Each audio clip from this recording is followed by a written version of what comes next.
E aí, pessoal, tudo bem? Eu estou aqui em Juazeiro do Norte, no extremo sul do Ceará. Essa cidade é uma das mais importantes no turismo religioso do Brasil.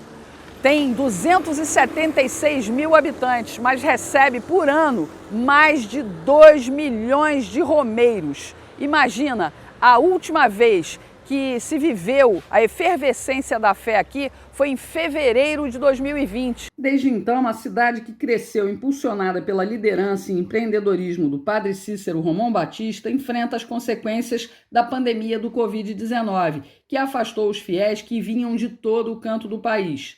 Os decretos do governador Camilo Santana esvaziaram Juazeiro do Norte. Seu Lima é motorista na linha de ônibus que tem circulado quase vazia pelo município, mesmo seguindo os protocolos de segurança depois de cada viagem. O ponto de partida na praça em frente da Capela de Nossa Senhora das Dores perdeu o burburinho dos romeiros chegando e partindo. Mas quando a gente pergunta sobre a cidade, seu Lima fala da importância do Padim Cisso para a história de Juazeiro do Norte e de todo o Cariri. A religiosidade de Juazeiro começou quando o padre Cisso ele é convidado para celebrar uma missa em Juazeiro, né? E a partir dali a comunidade, que era, no caso era a Fazenda Tabuleiro, né? Ali que reuniram aquelas pessoas e gostaram, e depois o padre Cisso, a outro convite, veio e ficou em Juazeiro. Então a partir daí ele começou a rezar as missas, né? E com o tempo foi que surgiu esse fenômeno com a beata Maria de Araújo. O que aconteceu? Numa das missas que o padre Cisso estava lá rezando, que foi entregar a hóstia a Maria Beata de Araújo, ali começou na hóstia a mostrar sangue. Então aquilo ali, como naquela época um milagre ou fenômeno acontecia, isso da região todinha já começava um passando para o outro, né? Então o que aconteceu? A partir desse fenômeno, então o Juazeiro começou a ser conhecido e a espalhar. Inclusive que na época do padre Cisso, ele tinha um amigo chamado José Marró, que era jornalista, também foi um dos percussores que passou essa informação e ela foi divulgada. E aí começou esse mistério em Juazeiro e sempre repetindo com a beata. A igreja católica depois ficou sabendo pelo bispo Dom Joaquim em Fortaleza, e quando ele soube, houve um problema entre o padre Cisso e o bispo Dom Joaquim, foi por quê? De acordo com o sistema da igreja, se houver um fenômeno, aquela obra ali, ela tem que ser o quê? Preservada, não pode se prestar culto àqueles objetos. A autoridade máxima, no caso que era o bispo de Fortaleza, tinha que ser informada, e foi o que não aconteceu. Então a partir daí começou um conflito entre o sacerdote, o padre Cisso, e o Dom Joaquim, que era o bispo da época, o chefe da igreja. Então começa a desenrolar tudo isso dentro de Juazeiro, e as pessoas já tinham sido divulgado esse fenômeno, e com isso as pessoas começaram a vir a Juazeiro. Então pessoas do Nordeste vinham de Alagoas, do Pernambuco, da Bahia, e em todos os lugares vinham chegando para Juazeiro. Então quando o padre Cisso foi convocado pelo bispo, ele convidou o bispo para vir em Juazeiro, mas o bispo não veio. Ele foi obrigado a ir para Juazeiro. E a partir daí ele respondeu um auto de 18 perguntas. E uma delas foi essa, se os objetos tinham sido prestados culto. E ele, infelizmente, ele falou que sim. Daí veio uma comissão de Fortaleza, de 2 padres. Esses padres viram tudo o que estava acontecendo. O padre Cisso novamente pegou a hóstia, deu na boca da beata e aconteceu de novo o sangue naquela hóstia. E aquilo ali, os padres vendo aquilo, um deles, inclusive, disse que tudo que ele viu ali, ele ia ser testemunha. E se algum dia ele negasse esse fato, que ele morresse cego. E quando ele morreu, realmente ele morreu cego. Não, porque o bispo mandou que eles negassem o fato, né? Esse fato. Depois dessa comissão veio mais outras 2. Caso que nessas 2 não aconteceu esse milagre, esse fenômeno com a beata. Inclusive, depois dessa parte, o padre Cisso foi... ele parou as suas funções sacerdotais, ele não podia mais confessar, ele não podia mais fazer casamento e nem rezar a missa. Ele foi afastado de suas funções. A partir do momento que ele deixou de ser sacerdote, a sua função, ele começou a cuidar das coisas de Juazeiro. E com isso foi se expandindo em Juazeiro, chegando muita gente. Ele era um homem muito inteligente realmente, e aí foi quando ele entrou na política, que houve uma divergência entre Floro Bartolomeu e outra pessoa que queriam tomar de conta da cidade. E ele, para não ver a cidade em mãos erradas, a partir daí ele entrou na política. Tanto que ele foi 3 vezes prefeito, ele foi deputado estadual, deputado federal e vice-governador do Ceará, o Padre Cícero. Inclusive o desenvolvimento da região se deve realmente ao empreendedorismo do Padre Cícero, é muito inteligente nessa parte.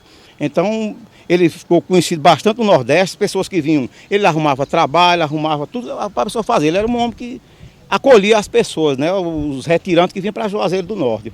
Então, o turismo de Juazeiro realmente se deve. Eu acredito primeiro porque foi permitido por Deus. Para Juazeiro hoje ser essa cidade que nós estamos aqui contemplando, vivendo, teve principalmente a liberação de Deus. E ele foi um homem que realmente usado por Deus para trazer essa popularidade do Juazeiro e ele chegar a ser a personagem do século, né, o Padre Cícero. Juazeiro do Norte cresceu inspirada nos princípios e valores conservadores da fé cristã e da economia de mercado. Padim Cícero foi o primeiro prefeito da cidade. Dinâmico, apostou no desenvolvimento do comércio, na liberdade econômica. Padre Cícero foi inimigo figadal do comunismo. Seus sermões combatiam a coluna Prestes. Numa entrevista em 1930, Padre Cícero afirmou, abre aspas, o comunismo foi fundado pelo demônio, Lúcifer é o seu nome e a disseminação de sua doutrina é a guerra do diabo contra Deus. Conheço o comunismo e sei que é diabólico. É a continuação da guerra dos anjos maus contra o Criador e seus filhos. Fecha aspas. Já pensou o que o Padim Cícero diria hoje se visse o que os coronéis vermelhos como Ciro Gomes, Camilo Santana e Tasso Gereissati estão fazendo com o Ceará? Aliás, a Prefeitura de Juazeiro do Norte até tentou resistir aos decretos ditatoriais do governador, mas sofreu forte ameaça de ficar sem recursos estaduais. O município tem cumprido à risca todos os protocolos para combater a propagação do vírus chinês. As campanhas de vacinação sob a gestão da Secretaria Municipal de Saúde estão bem adiantadas. A avaliação é extremamente positiva, visto que a Prefeitura Municipal de Juazeiro do Norte, através da Secretaria Municipal de Saúde, visa ampliar o acesso da população, que é prioridade nessa faixa etária, acima de 75 anos, para receber a vacina contra a Covid. Então, nós pensamos no drive-thru, uma estratégia de ampliar o acesso dos idosos à vacina, paralelamente o agendamento nas unidades de saúde da família e ao 0800, que são aqueles pacientes que não possuem equipe de saúde da família vinculada. E o hospital regional, que recebe pacientes de toda a região do Cariri, não tem estado lotado. Qualquer paciente que chega, como a mãe da Thaís, é obrigado a fazer exames de Covid. O meu medo é a contaminação, porque ela não está com Covid. A gente fez um exame ontem em um laboratório muito confiável. Só que mesmo assim eles têm que ter um teste deles. Eles disseram que a Anvisa não aceita mais um teste rápido, considerado teste rápido, certo? Só que mesmo assim ela está lá ao lado de pessoas que estão com Covid, estão chegando com Covid e mesmo assim precisam passar por um exame para comprovar que realmente estão com Covid. E o medo é a contaminação, né? Que ela chega com um problema e adquire outro, né? Até o dia 22 deste mês de março, 37 pessoas estavam com suspeita de Covid. Dos 47 casos confirmados, todos estavam internados. E o número de pacientes recuperados chega a quase 20 mil. Isso talvez aconteça porque muita gente com quem eu conversei em Juazeiro do Norte acredita na prevenção com aquele vermífugo que a gente não pode dizer o nome. O médico Robério Mota defende o bom senso na crise da saúde, mas cobra retidão nas ações dos gestores. A definição de saúde pela Organização Mundial de Saúde é um completo bem-estar biopsicossocial. Então, temos que estar bem para ter saúde. Não é só o vírus. Né? Há pessoas diabéticas que deixam de ir ao posto com medo do vírus e descompensam o diabetes. Hipertensos que deixam de tomar o medicamento que descompensam o diabetes. Essas pessoas se tornam as mais frágeis. E assim sendo, vai ter mais complicações. E podem chegar na porta de entrada da emergência com um AVC descompensado, um diabetes descompensado, um infarto. E lá dentro pegar Covid, evidentemente ele está mais frágil. Então, se a gente pensa nesse sentido, a gente tem que trabalhar de uma forma mais serena. E aí vem os recursos que foram destinados a cada Estado. Foi realmente aplicado para aquele fim? não houve malversação do dinheiro público, por que você imputar a responsabilidade unicamente para o cidadão? Porque ele é o responsável por tudo. Se a curva aumentou, a culpa é do cidadão. Não, não é ele já está sofrendo, e muito. Porque não há essa forma de acompanhamento da curva epidemiológica. Percebam, se nós pegamos uma cidade que tem poucos números, porque essa cidade tem que entrar no mesmo lockdown, por exemplo, do que Fortaleza e região metropolitana. Então, respeitar, fazer a customização e o respeito de acordo com a curva epidemiológica. E aí, esse ponto da educação é extremamente importante, porque a mídia agressiva, enviesada, não trabalha informações de educação, não trabalha o otimismo que nós podemos vencer com união, serenidade e seriedade. Não trabalha a necessidade de todos nós fazermos nosso papel, mas exigir dos governantes que façam também a aplicação dos recursos destinados. São mais de 40 bilhões que o Ceará recebeu. Isso é inadmissível. Para onde é que foi esse dinheiro? O presidente Vargas foi usado durante 5 meses e foi quase 100 milhões que foram investidos. Lá, eu não sei como se consegue investir em 5 meses. E por que desmontaram o hospital de campanha, sabendo que é um vírus novo, uma doença com uma pandemia, que nós estamos sendo lapidados dia a dia com esse vírus extremamente agressivo e que mata, não tenha dúvida. E aqui nós estamos a favor da vida. E da vida é a vida social, é a vida de ter o seu emprego, é a favor que as crianças voltem à escola com segurança, respeitando horário diferente de recreio, é que os professores que estão dando aula, já que se exige esse distanciamento social, seja dado, inclusive, apoio para eles com computadores, já que existe dinheiro, e muito, né? Então, vê de uma forma serena. Estamos sendo lapidados e nos deixamos lapidar. Uma pandemia é uma guerra. Em guerra, nós temos que usar ferramentas do bem. A economia de Juazeiro do Norte é calcada no comércio, responsável por 90% do PIB municipal. Decretar lockdown indiscriminadamente, sem avaliar as macro-regiões do estado, atingiu o coração do Cariri, especialmente Juazeiro do Norte, na principal atividade econômica do município. Buscando alternativas contra os prejuízos, comerciantes como João Almeida criaram o movimento Comércio Salva-Vidas. Eles querem a reabertura da cidade, e não só por causa dos prejuízos financeiros. Sim, nós somos um comércio aqui com mais de 50 anos de portas abertas, já vem do nosso pai, saudoso Antônio Almeida e Maria Iva. E a gente já atravessou inúmeras tempestades.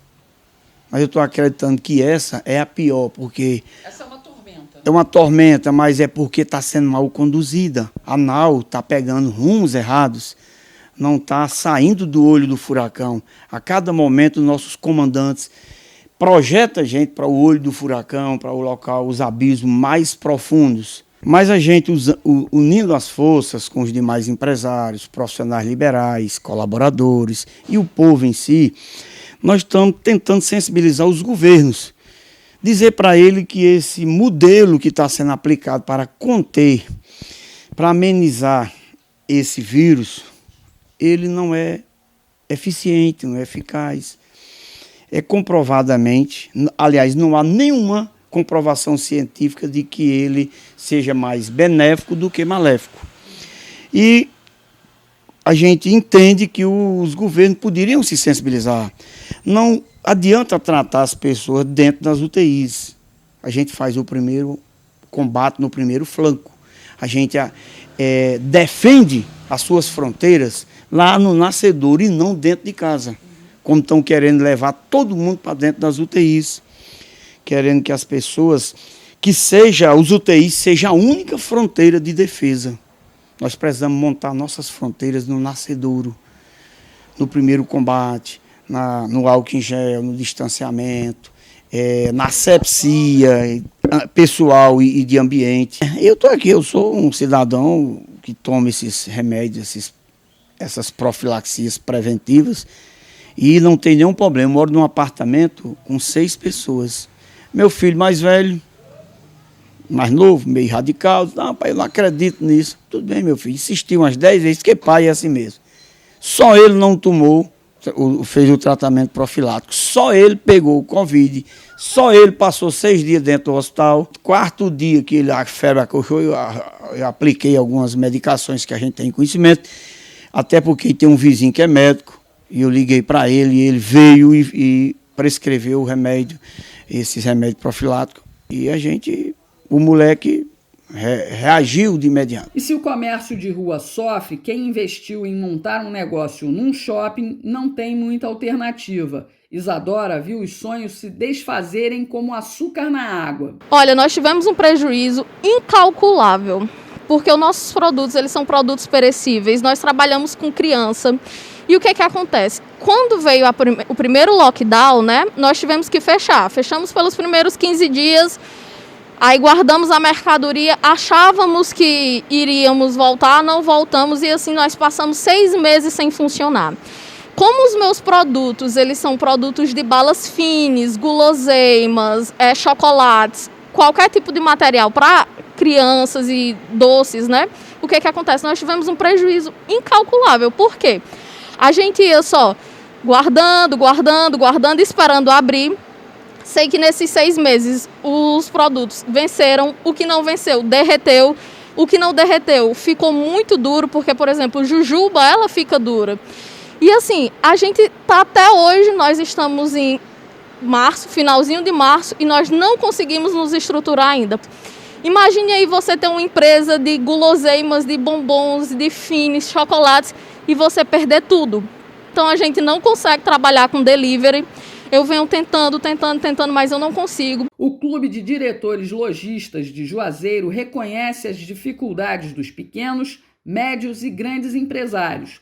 Se não há diálogo com o governo do estado, a saída é reforçar a segurança para minimizar os danos para funcionários e clientes.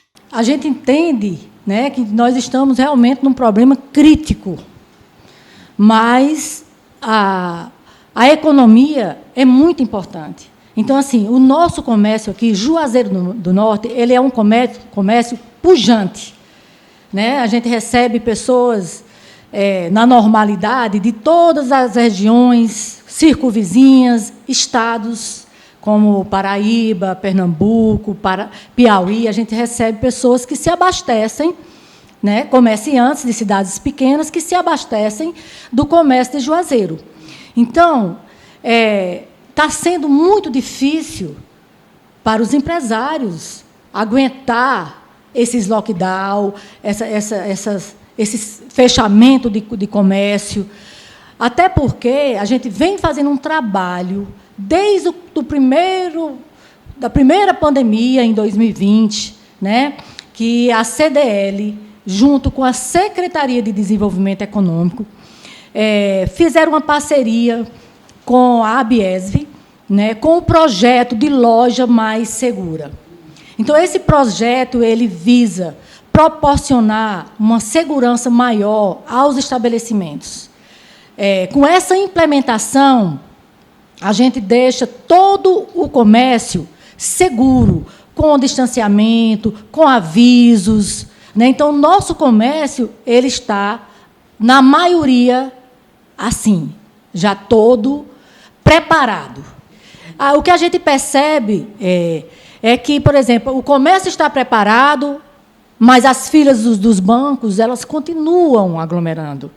Se o comércio está todo preparado e não pode abrir suas portas, tem que haver algo para restringir essas filas, porque ali sim está tendo propagação do vírus. Então, eu não acho justo, né, essas situações que a gente vê. Mas não é só contra a peste chinesa que a cidade também tem que lutar. Trabalhando em horário reduzido ou mantendo as lojas fechadas por causa do lockdown, a bandidagem se assanha. Semana passada, várias lojas foram roubadas. Sem perspectiva de volta à normalidade, acumulando prejuízos, também por causa da depredação resultante do roubo, esta empresária vai desistir de vez do negócio. Não existe sociedade aberta com comércio fechado, então a galera vai acabar trabalhando para o mal. Infelizmente, a gente não está tendo um incentivo, porque eu acredito que prevenir é o quê? Prevenir é você fazer um distanciamento social dentro dos estabelecimentos, que foi o que a gente fez. A gente investiu em EPIs, que são materiais de prevenção individual, então distribuímos para nossos funcionários, fizemos distanciamento de mesa, mas mesmo assim o governador preferiu se calar com relação às atitudes que ele pediu que a gente tomasse de prevenção, e o investimento que a gente fez em EPIs foi simplesmente jogado fora. Eu estou aqui como uma comerciante pedindo socorro a nós como população, como povo, para a gente se unir, para a gente entender que nosso direito constitucional de ir e vir, ele verge, decreto não é lei, e a gente tem que entender os nossos direitos dentro da Constituição para poder cobrar deles. Eu estou com o meu alvará em dia, todos os meus documentos fiscais estão em dias, e estou aqui pedindo como apelo para poder trabalhar. Né? É incrível, pedir para trabalhar, eu nunca vi ninguém pedir para trabalhar na vida. E aqui a gente consegue ver pessoas honestas querendo trabalhar. Como a gente disse no começo dessa reportagem, foi a ousadia empreendedora do Padim Cisso que fez de Juazeiro do Norte a grande cidade que é hoje. Por isso, dói no coração a gente ver que os católicos que se mantêm fiéis à devoção sejam obrigados a acompanhar a missa do lado de fora da Capela do Socorro, onde o Padim Cisso fazia sermões enérgicos e inspiradores. Esse é um dos meses em que a cidade costumava ficar lotada. Muitos romeiros viriam celebrar a Semana do Padre Cícero, que nasceu no dia 24 de março. Mas com as restrições impostas pelos decretos estaduais se renovam e se ampliam a cada semana, a presença de romeiros está cada dia mais escassa. Há um ano, a maior atração da cidade, a estátua do Padre Cícero, no alto da colina do Horto, está praticamente inativa. Não é para menos. A máscara que colocaram na imagem parece dizer que o vírus é mais poderoso e a fé em Deus não é o bastante. Será que o Padim Cisso aprovaria esse comportamento? Só aqui no Horto, pessoal, são mais de 200 lojas. Com o lockdown total, elas estão fechadas. Isso significa que pelo menos 3.000 pessoas estão sem fonte de renda. Sabe por quê? Porque são empregos diretos e indiretos. Antes, no lockdown parcial, mesmo com um número reduzido de visitantes, o pessoal ainda conseguia garantir um faturamento mínimo, porque as lojas abriam em determinados horários e de modo alternativo. Só que agora, com o lockdown total, olha só, colapso da economia. Sem romeiros ou apenas turistas, esta é uma das poucas comerciantes que ainda insistem em abrir a lojinha no Horto. Porque eu moro aqui, né? Aí eu não vou fechar e alugar uma casa fora, né? Que não tem condição. Aí moro e deixo a portinha aberta. Chega um amigo, a gente atende. Aí Deus quer assim, né? E os homens também querem, né? Porque se não fosse os homens fazer essa lei, né? Depois dessas eleições piorou muito mais a doença, né? Eles andavam tudo sem máscara, fazendo festa, fazendo carnaval e tudo. Aí sobrou para quem? Os mais fracos. Porque não tem romaria, né? Há 2 anos que tem romaria. São 4 romarias no ano. Não teve nenhuma. A Semana Santa do ano passado também não teve, esse ano não vai ter. Aí não tem romeiro, não tem ninguém. Só a gente mesmo que anda por aqui, é que fica para lá e para cá, para lá e para cá e pronto. Pois é, a fé que estimula a luta pela sobrevivência é a única coisa que ainda resta aos artesãos de Juazeiro do Norte. O Centro de Cultura Popular Mestre Nosa está abarrotado de peças, mas não tem compradores. E a produção dos artífices da madeira, palha, tecido, couro e cordel caiu drasticamente, reduzindo o sustento de dezenas de famílias. Agora a gente está, como está devido a essa pandemia, está tudo fechado, a gente está recorrendo mais os clientes, que a gente faz, tira foto e manda para os clientes, e o site. No momento, só esperar por Deus, né? Essa pandemia é muito difícil, não só para a classe de artesão, mas em modo geral, né? Todo mundo perdendo emprego e tudo. A artesão ainda tem uma vantagem, porque ele está em casa, mas pode produzir, porque ele trabalha para ele mesmo, né? Agora, venda, hoje, a sorte é que nós temos um site, né? Que o nome Popular Arte Brasil, né? E as redes sociais, Face, Instagram, né? WhatsApp, quer dizer, você fica mandando foto para os clientes fora, amigos que você tem, e isso vai divulgando, né? Como você vê hoje aqui, nós estamos embalando umas peças para mandar. Isso é o que está salvando os artesãos da associação. Eu acredito que os demais que não façam parte da associação. Porque a cidade é turística. Sem o turismo não funciona nada, né? Então tudo fechado, né? Você trabalhando em casa, não tem como você. O artesão, ele mata um leão por dia. Ele trabalha hoje, tem que vender amanhã para poder comer, que ele não tem um salário fixo. Né? Eu estou aqui há 33 anos, quer dizer, eu nunca trabalhei em outra coisa. Então, se eu não vender, eu não como, eu não pago minhas contas. Então, tudo fechado fica complicado, muito complicado. Pode até parecer que o vírus chinês e a tirania do governador Camilo Santana estejam vencendo esta guerra, mas não vai ser tão fácil assim. O povo de Juazeiro do Norte tem um mestre, o Padim Cisso, que ensinou: é mais seguro obedecer a Deus do que aos homens, e ainda recomendou: dê o primeiro passo e o resto, o nosso bom Deus dará. Father